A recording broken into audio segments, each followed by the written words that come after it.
The Canberra Raiders throughout its NRL history have been a club that have been consistently inconsistent. Even with no premiership in 26 years and only having 5 finals appearances in the last 10 years, the Canberra Raiders fan base have remained one of the strongest in the league and have been rewarded in recent years. They may not be at the level of the great Meninga teams of the 90s, but the Raiders have still built a solid perennial contender. And today I wanted to break down the unique recruitment methods and the winning culture that has rebuilt this great club.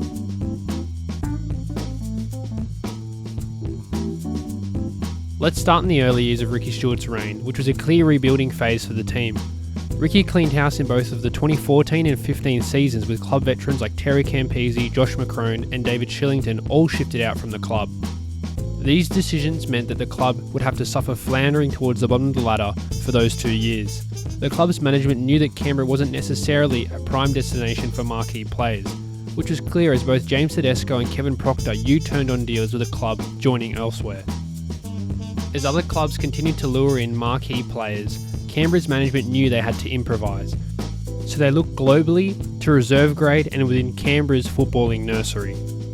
This shift had already taken place in 2015 as the English international Josh Hodgson was signed from Hull Kingston Rovers in the Super League. Hodgson was solid in his first season and progressed into becoming integral for the Raiders.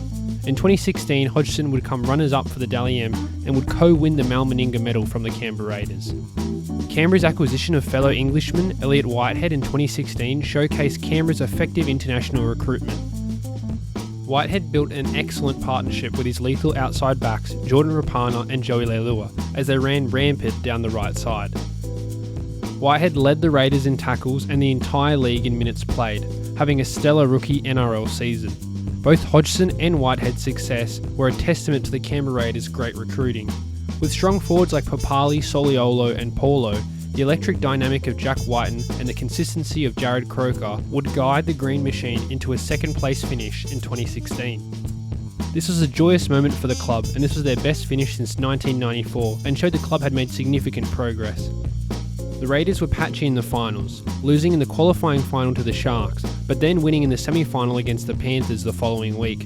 This set up a first vs second preliminary final matchup against the Melbourne Storm, which proved to be a close and intense battle. The Raiders were 6-2 in front after a Jordan Rapana try in the corner, and then fell behind 14-6 with 20 minutes left after the Storm capitalised on the sin-binning of Jack Whiten. The Raiders would fight back, scoring with 5 minutes remaining, but would just fall short in the end.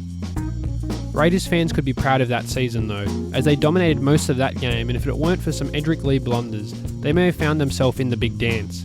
The 2016 season also showed how the new recruitment strategy has helped the Raiders become a winning team. Just a quick reminder to subscribe to the Alpha Males for more NRL mini documentaries, lists, and other Australian sporting content like the NBL. Okay, let's get back into the video.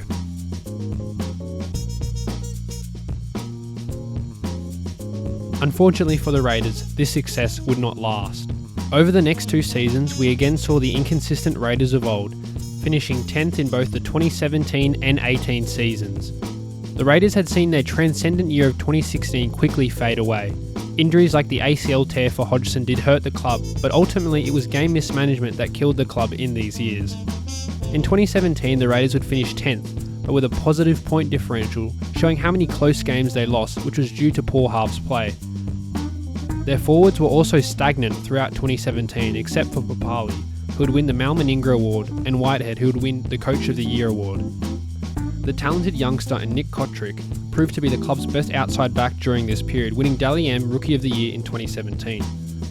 Although, outside these handful of players, the Raiders were poor and again needed a reshuffle if they were to find any of that success they had in 2016.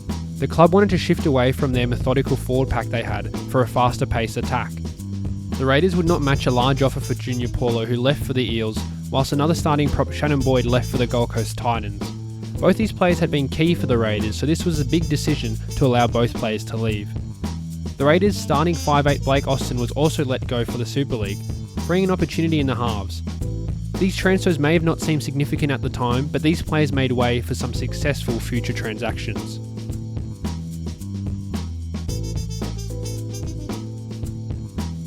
The 2018-2019 off-season would prove huge for the Canberra Raiders. After freeing up roster space, they made the big move for 2016 and 2018 Super League champions John Bateman and Ryan Sutton. This signing had already been half a year in the making, as Ricky Stuart and recruitment boss Peter Mulholland had already met with the pair when they were playing in the first Super League match in Australia. This meeting wasn't your ordinary contract negotiation though, with player agents in a boardroom. This meeting took place halfway between Sydney and Canberra in a small town called Marulan. Ricky had organised to meet the pair over a ham and cheese sandwich at a Marulan truck stop. Both Englishmen were perplexed on the way to the meeting and explained that the service station was dingy and in the middle of nowhere. In the end, Ricky was clear in his vision for the pair and persuaded them to join the Raiders. This story showed the great lengths that the Raiders came to rebuild the club and ensure its success. Stuart and Mulholland did not stop there though, as they looked to fill the gap left by Blake Austin. Many would have predicted for the Raiders to chase a 5'8", but instead they decided upon a spined reshuffle, with Jack Wyden permanently moving to 5'8" from fullback. This meant there was a spot to fill at fullback, and with the Raiders limited with available cap space, they wanted to spend frugally. These circumstances unearthed one of the best budget buys in NRL history. Enter Shans Nickel-Klokstad. A relative unknown with only 7 appearances for the New Zealand Warriors in 3 seasons, he would be signed by the Raiders to a contract of $130,000 per year, only $27,000 above the league minimum. This was a risk by the Raiders to give someone with so little experience a starting role at fullback, but luckily it worked out as we saw Nickel-Klokstad put up major numbers. Sean's output rivaled star fullbacks in the league like James Tedesco and Roger Tuivasa-Sheck, who were getting paid 7-figure salaries. His signing would be significant towards their 2019 success, which I'll get into now.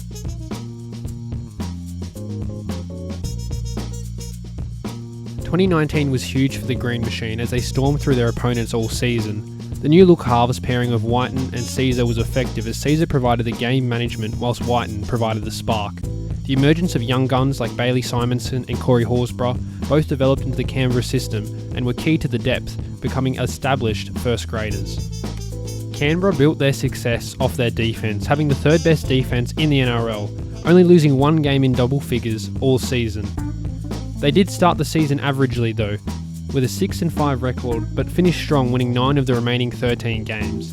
The team's best win during this successful period would have to be their comeback heroics over the Melbourne Storm in round 22. Down 18 points and subjected to 2 sin bins, they would fight back to win in the final minutes. The before-mentioned English imports were much of the reason the Raiders had been so successful. In particular, John Bateman, who won the Dally M Second Rower of the Year award, an outstanding achievement for his first season in the NRL. The club's origin stars like Jack Wyten, Nick Kotrick and Josh Papali also deserve their call-up, with all 3 contributing at the club and representative level. The team was powered by the perfect mesh of origin star power, English talent and undervalued but talented youngsters, which helped them finish in 4th place and book themselves a place in the qualifying final. They would be matched up with the minor premiers, the Melbourne Storm, who they had just beat a month prior away from home. In a tense affair, the Raiders would repeat their round 22 success, beating the Storm 12-10. This meant they would return to the preliminary finals as they did in 2016, hoping this time to go one step further. The preliminary final would be hosted in Canberra at GIO Stadium in front of a record 26,657 people. The entire territory had been captivated by the Raiders' success, with fans out in numbers in the streets cooking green snags and passionately performing the Raiders' famous Viking clap.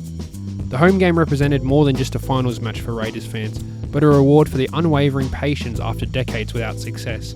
It also helped that the Raiders would win 16-10 over the Rabbitohs, making their way to the grand finale, a feat that was too far only 3 years ago.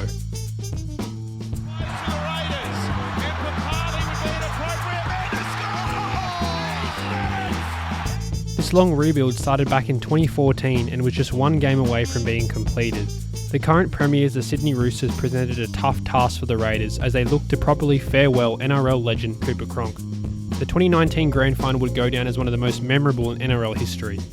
It was a game filled with controversy that started within the first 3 minutes, when club veteran Sia Soliola charged down a Kiri kick, only for the ball to ricochet off the Sydney Roosters trainer, denying the Raiders a significant advantage. Whether it was just unlucky or from wrongdoing from the trainer, it proved a blow for the Raiders as the Roosters would use this field position to set up their first try through Sam Verrills.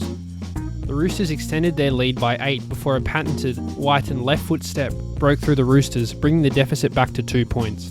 9 minutes into the second half, the grand final drama intensified with Cooper Cronk sin-binned in his final game, allowing the Raiders to tie the score at 8-8. With Cronk in the bin, the Raiders would have their best chance through their Lepiana combo.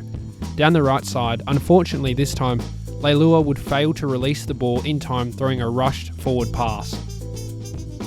This disappointment would quickly turn to anger as the infamous 6 again sequence would take place. 10 metres out. Well, now he called 6 again. What's he doing? I called it 6. Here. I'm sure he indicated 6 more. They did. They waved 6 again. Whether you believe it to be the correct call or not, the decision to change the call on the fly by lead referee Ben Cummins was incorrect in itself. That disappointment that had turned to anger now ended in despair, as in the following set the Roosters would score from within their own half through James Tedesco. The 14-8 scoreline would prove to be the final score, and the Raiders would again ask the question, what if? Even in defeat, the Raiders should be proud of their 2019 season, as it was the complete cultivation of a long rebuild process that provided many lows to the club, but ultimately proved to be a success.